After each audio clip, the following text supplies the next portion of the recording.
Hello, my wonderful, beautiful friends, guys. Welcome back to r/MaliciousCompliance, where people on purpose follow orders to spite someone. And in today's episode, it's all about students fighting back against horrible Karen teachers. And one OP tells a story of how a teacher wouldn't stop trying to fail her, and it backfires horribly. I hope you enjoy the stories today. Hit subscribe if you're not subscribed. And as always, you can send or link your post to this email right here. Let's dive in.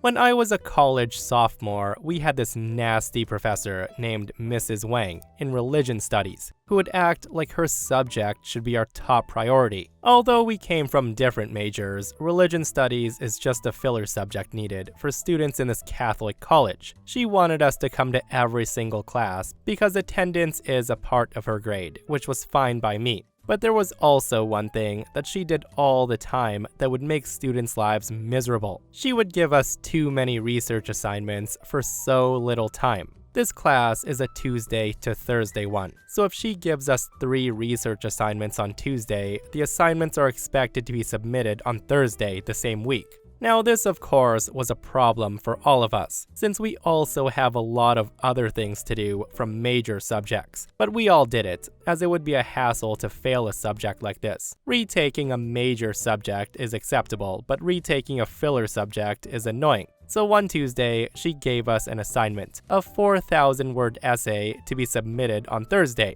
And 4,000 words is a lot for us given the time frame. And that week was the week before exams, so it gave us a hard time. But here's the catch. She wanted it on a single sheet of short bond paper, which is literally impossible to fit the 4,000-word essay. A classmate of mine, Nathan, asked Mrs. Wang about the single page thing. Nathan asked if we could submit multiple pages of the essay to accommodate the 4,000-word essay she was asking us. To which she responds, "You are all stubborn. 4,000-word essay in a single page. That simple." Another thing, Mrs. Wang was in her early 60s that time, so I don't think she had an idea of what a compressed 4,000-word essay on a single page would look like when printed. That said, in every subject, we have a Facebook group for announcements, discussions between classmates, and note sharing. In some subjects, the teacher was the admin of the group. But since Mrs. Wang was not too fond of Facebook, one of our classmates volunteered to manage a group for us. So the night before the submission, we were having a problem with our outputs. Some classmates who were done with the essay tried to print their outputs. The font was way too small, even though the margin was already adjusted. And here comes the malicious compliance. Nathan, who was still pissed about the whole situation, posted a status on the group. He said, "Let's give her what she wants. 4,000 words in a single page." The comments were blowing up. Some commented that they were thinking of the same, and others were laughing. At that time, the ha ha ha reaction button wasn't a thing, so literal ha ha ha's were filling up the comments. The next day, we were all excited about the plan. One by one, we placed the papers on her table. As she was scanning through some papers, she goes ballistic, screaming, "Why are the words on these pages too small to read?" And that's when Nathan raised his hand and he said, "Ma'am, you were clear about the 4,000-word essay on a single page. That's what it looks like." At this, Mrs. Wang couldn't contain her anger. She realized she was wrong though, but instead of apologizing, she just told us to reprint our outputs and submit them on Tuesday next week. We all agreed, and we didn't mess with her this time. Oh man, the look on her face must have been priceless when she saw what everyone did. Like, just imagining the microscopic text on the page, like what would that even look like? And honestly, my first thought when reading this malicious compliance is that the kids would have printed their 4,000-word essay on a super long sheet of paper and just brought it into class rolled up like a scroll. And this person comments, "As a teacher, I can confidently say that some people should seriously reconsider their career choice. 4,000 words in 2 days, and so confidently insisting she was right, it just makes me sick how some people use teaching positions to just exercise power over those under them." So this happened half a decade ago, but a recent experience has made me remember it vividly. I hope you enjoy my story. So to give some context, I live in Europe in a non-Anglophone country, meaning English isn't the native language. I've also always been a language nerd, and since my parents' divorce, English and everything in it was my escape, through shows, music, etc. So I was fluent in English before most of my classmates, and I got my CPE at 18 years old, which stands for Certificate of Proficiency in English. In my country, high schools are basically undergrad college and are finished between the ages of 19 and 20. And a problem which almost all public schools have is terrible language teachers, most of them being former Russian teachers with minimal English or any other language education. Enough context though. From early on, my last high school English teacher and I kicked it off to a bad start. The first test she gave us came back all red because of words which are not in the textbook. The terrible teacher would do this to me for the full final 2 years. She would take my essays and tests, and she would cross out any word, phrase, or structure which was not in the textbook we were using. I did manage to keep an A for 3 terms because there was nothing she could mark down on my grammar. The final term, however, terrible teacher learned that I wished to go to university to do Anglophone studies, a specialization that her daughter had failed to be accepted for. At that very moment, she was dead set on making me fail. She started giving me the stupidest assignments and extra tests for misbehaving in class. And at one point, she takes out a blank map of the US, and she told me to show her the exact location of Disneyland or I would fail. And you could tell she was so satisfied by me failing these tests. She would have a grin on her face each time handing out the results. Now, by this time, I've been representing the school in language Olympics for both English and Spanish. She had no idea because it was organized by another language teacher. And even though the principal made it into a big deal, the teacher was plainly uninterested. Now, I'm not listing this to brag, but I placed 3rd in the capital city in Spanish and 6th nationwide in English. By the end of the term though, she got my mark down to a C-. I went to reason with her, but her reaction was, if you think a different teacher would propose a different mark, take all of your documents and go to one of the other teachers. But I believe it's clear to anyone that you do not deserve any better. So I did. I took all of my documents, the stupid blind maps, the grammar test, my PCE certificate, and my 6th place diploma. I went to the teacher who organized the competitions and explained my situation, and she was furious. She then took this to the principal, and even though I was waiting outside, you could hear him yelling at terrible teacher. He said, "You are trying to fail the student who's representing us at a national level of competitions?" It also turned out that with the certificate of English I had by that time, I had a higher level of English education than terrible teacher did, and I got my A. I got to the university and I love it there. I also started my own tiny language school where I help kids whose language teachers are incompetent and who are power-hungry morons. The impulse for me to write this was walking by the high school last week and meeting terrible teacher. She acted like we've always been best buddies. She even hugged me in front of the high school kids present and exclaimed that I got to where I was thanks to working hard in her lessons. I'm still pissed that I didn't have the courage to tell her off then and there. You know what? To me, OP's success speaks volume. Like, no need to tell off that Karen teacher. Although a petty comeback in that moment would have been amazing. Something like, yeah, if only your daughter took your lessons, she'd be where I am, right? And then laugh maniacally. But yeah, nothing like a nasty teacher trying to fail a student all out of petty jealousy, right? I'm just glad OP used that to their advantage and achieved their goals out of spite. And again, the biggest win in life is proving people wrong and being successful. So I'd forgotten about this story until the other day, when I was chatting with a friend I went to high school with. It's silly, but I think it fits. It was the late 90s, and I was still wearing too much flannel and continuing my historical trend of keeping books from the library much too long. I had a paper due for one of my classes, so naturally, I took out more books than I could read. I wrote the essay and completely forgot about the books piled in the corner of my bedroom. After a series of overdue slips sent to my homeroom, I eventually did return the 4 or 5 books one sunny afternoon.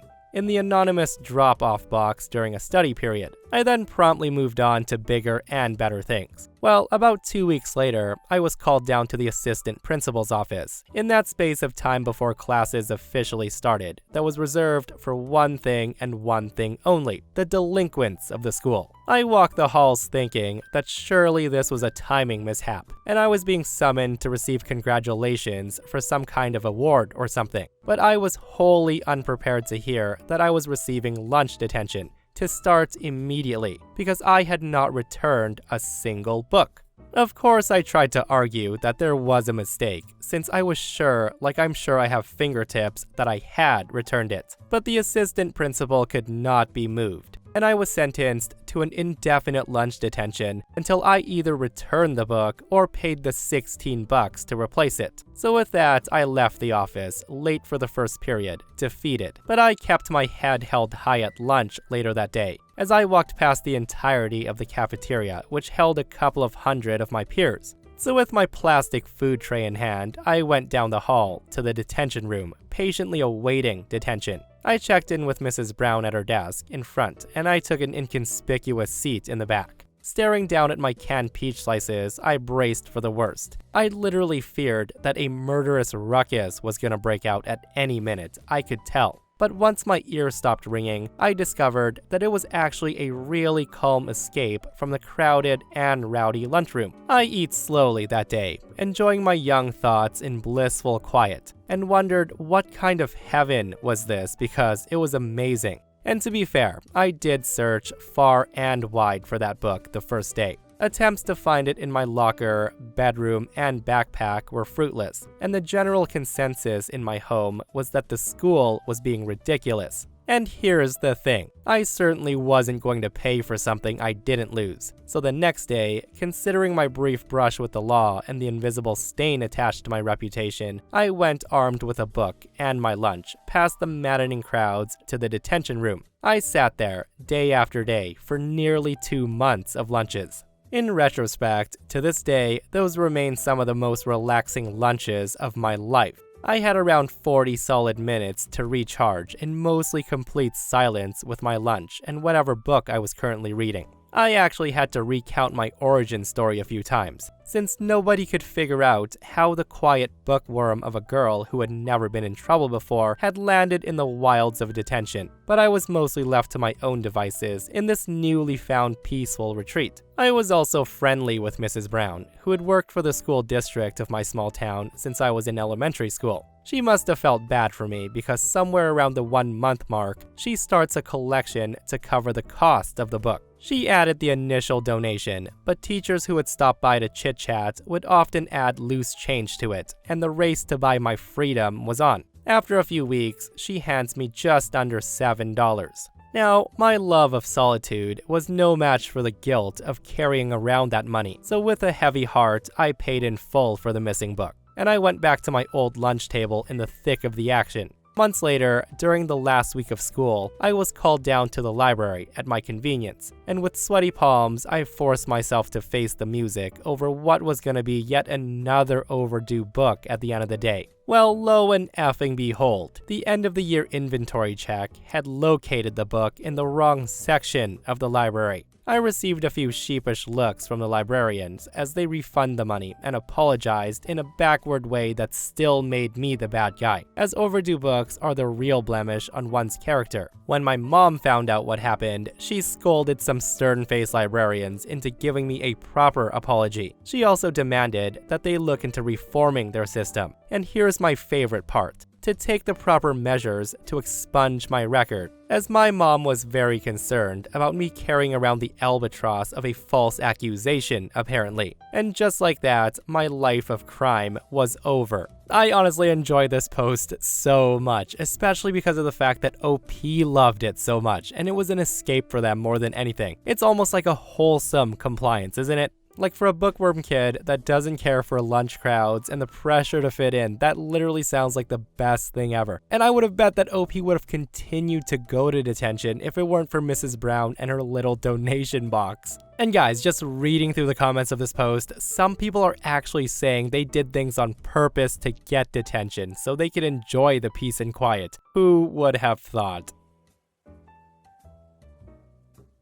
In the late 90s, I volunteered at a small private school. They had little money for extras like computers or computer teachers. I don't know much about computers, but I knew how to plug them in, and I know how to put one together if you gave me all the parts. So naturally, I got asked to be the director of the computer lab. It had 2 very old computers, and naturally, it was a volunteer job. I had very little money and a lot of time, and they knew I wanted a job. They told me that after I build it up, they would put a salary in the budget. I taught classes, the difference between components, some file structure, some BASIC, some DOS, and how rebooting your computer usually solves whatever problems you have, and also the concept of drivers. Now, the thing is, the director of the school hated fundraising, so my salary never got added to the budget, and the director often kept himself busy doing other things, useless things. One sunny morning, he finds me and he tells me to wish him luck. He says to me, if today goes right, we're going to have a huge computer lab. He then comes back from his meeting with a huge smile, saying, I did it. I convinced a bank to donate to us all their old computers. Meanwhile, I'm thinking to myself, okay, great, now I have to set up and maintain 50 new computers. I can't wait. Well, the computers got delivered the next week. All terminals. These were bank computers. I had no idea how to get them running. They didn't have hard drives or operating systems, and the keyboard and mouse ports were different. I think they somehow connected to a server which did not get donated. And their monitors only did text, no graphics. They were absolutely useless to us.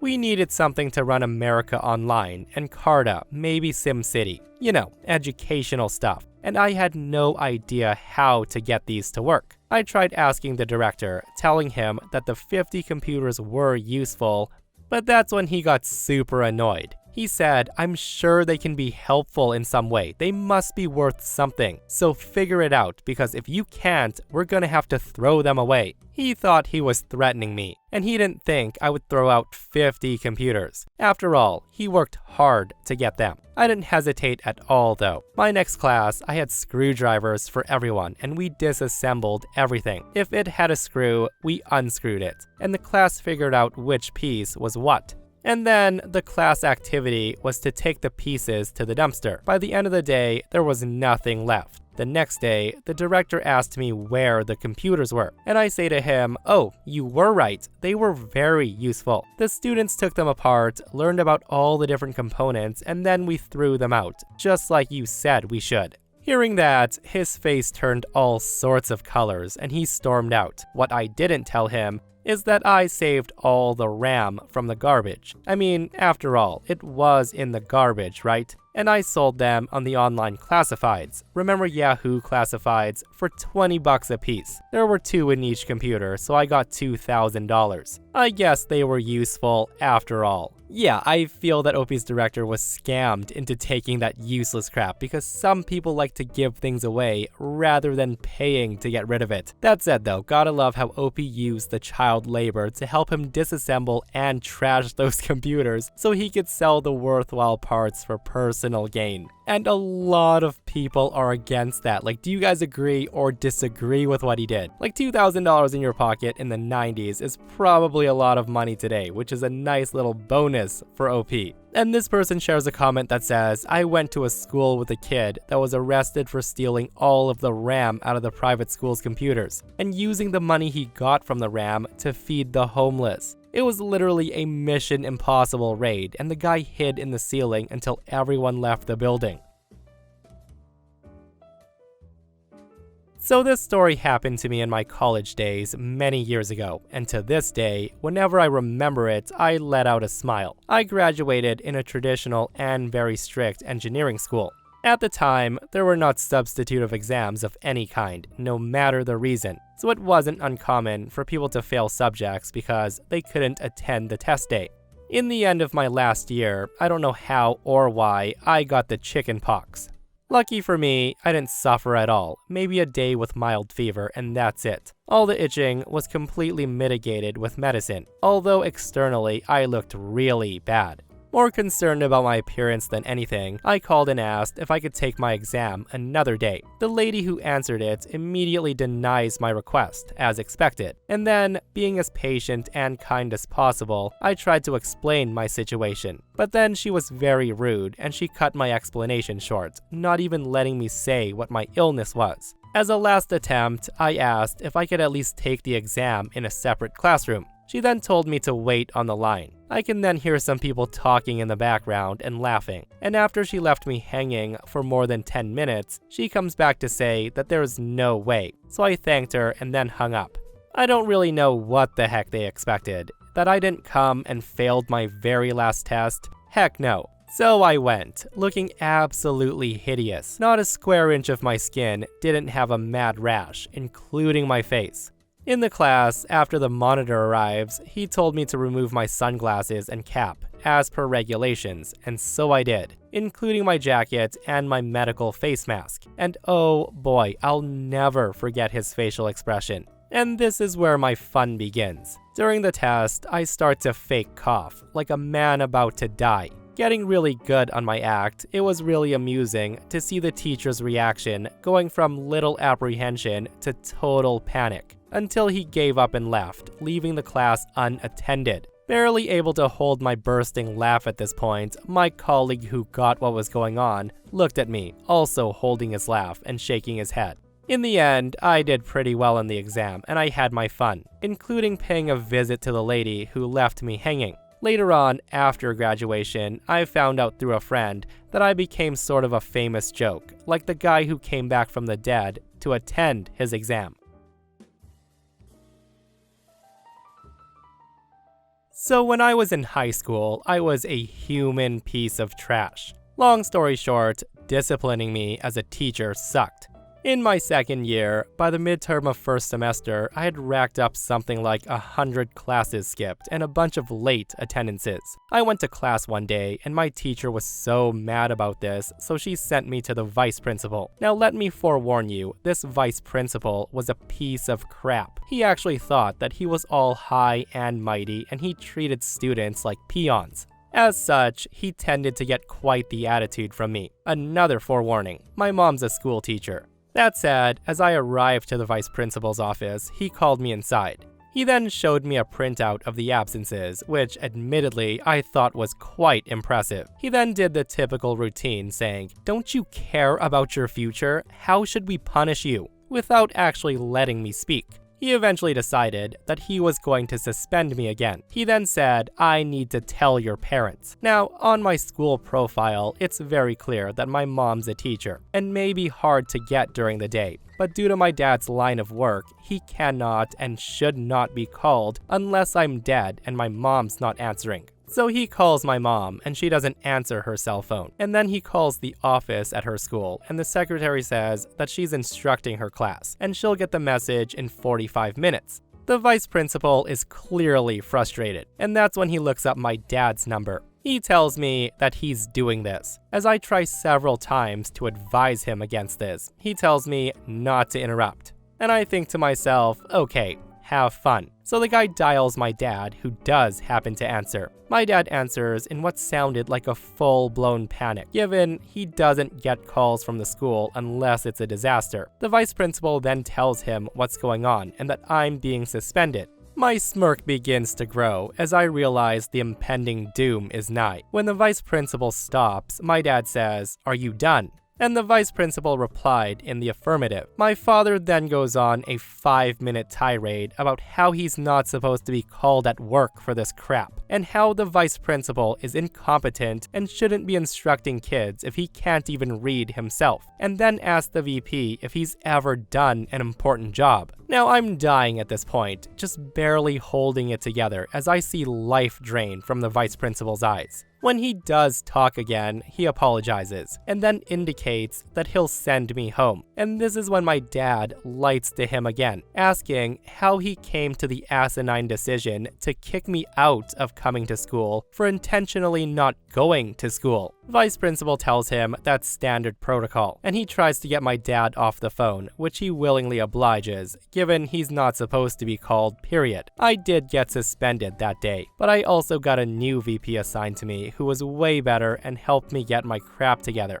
Either way, a year later, that vice principal changed schools. Also, if you're curious about my dad's line of work and how it plays into his inability to answer the phone, he works in addictions as an intake worker as clients come into treatment on their high-risk unit. With the particular clients in the agency he works with, there is both a high risk of overdose and withdrawal complications like seizures. The clients can also be unpredictable, which is why he and his team have to be pretty attentive. They have a phone in their work area for emergencies or for important calls from police. If someone from their team has to take a call at the desk, that means the team is now responsible to monitor a large number of clients at once, which only increases the risk to clients and staff. So calls are typically brief and limited. Yeah, I bet the vice principal wasn't expecting to get an earful from dad that day. And listen, a lot of people are saying that just judging by dad's reaction and his blatant disrespect for the vice principal, they can see why OP was such a troublemaker in school. Let me know your thoughts. And that, my friends, brings us to another end of our /malicious compliance. Guys, I hope you enjoyed today's stories. If you did, hit that thumbs up. And if you're not subscribed, consider subscribing so you don't miss these crazy stories. And if you missed the last episode on the channel, it's in our /entitled People episode, where psycho Karens are losing it in public stores and they're getting arrested. Guys, go check it out if you haven't. And myself and Stevie Boy will see you guys in the next one. We love you.